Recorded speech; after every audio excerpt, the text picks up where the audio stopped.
Hi friends, இன்றைக்கி ஒரு mini vlog பார்க்கலாம். இது வெனஸ்டே எடுத்த வீடியோ. தம்பிக்கு மட்டும்தான் சாப்பாடு செஞ்சு கொடுக்கணும். அதனால் சரி பூரி செஞ்சுட்டு டிஃபனுக்கும் லஞ்சுக்குமா கொடுத்துடலாம் அப்படின்னு பிளான் பண்ணி பூரி தான் இன்றைக்கி செஞ்சுருந்தேன். அதுக்கு தொட்டுக்கிறதுக்கு உருளைக்கிழங்கு மசாலா தான் செஞ்சு கொடுத்துருந்தேன்.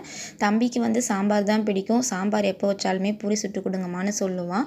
இன்றைக்கி கிழங்கு தான் செய்வேன், நீங்கள் தொட்டு சாப்பிடுங்க அப்படின்னு சொல்லி செஞ்சு கொடுத்தேன். கொஞ்சம் கொஞ்சமாக நம்மளும் இதெல்லாம் பழக்கணும் அப்படின்னு சொல்லிட்டு சாப்பிடுப்பான்னு தம்பியும் சாப்பிட்டுட்டு ஸ்கூலுக்கு எடுத்துகிட்டு போயிட்டான். ஸ்கூலில் நான் தான் இன்றைக்கி கூட்டிகிட்டு போய் விட்டுட்டு வந்தேன். வரும்போதே சிக்கன் வாங்கிட்டு வந்து மதியத்துக்கு லஞ்சுக்கு கொஞ்சமாக பிரியாணி தான் செஞ்சுக்கிட்டேன். இப்போ பிரியாணியுமே செஞ்சு கொடுங்க அப்படின்னு தம்பி தான் கேட்டான். சரின்னு செஞ்சுட்டு ஸ்கூல்லேருந்து கூட்டிகிட்டு வந்துட்டு கொஞ்சம் நேரம் ரெஸ்ட் எடுத்தாச்சு. ஹோம்ஒர்க் செய்ப்பான்னு சொன்னதுக்கு நீங்கள் இன்னும் டீயே கொடுக்கலாமான்னு சொன்னால், என் தம்பிக்கிட்ட டீ குடிச்சாதான் ஹோம்ஒர்க்கே செய்வான். டீ போட்டு கொடுத்தோன்னே குடிச்சு முடிச்சுட்டு ஹோம்ஒர்க் செய்ய ஸ்டார்ட் பண்ணிட்டோம். இந்த வேலையெல்லாம் முடிக்கிறதுக்கே ஒன் டே கரெக்டாக ஆகிடுது. உங்கள் வீட்டு குட்டீஸ் எப்படி அப்படிங்கிறத சொல்லுங்கள். இந்த விளாக் பிடிச்சிருந்தா லைக் பண்ணுங்கள். பாய்.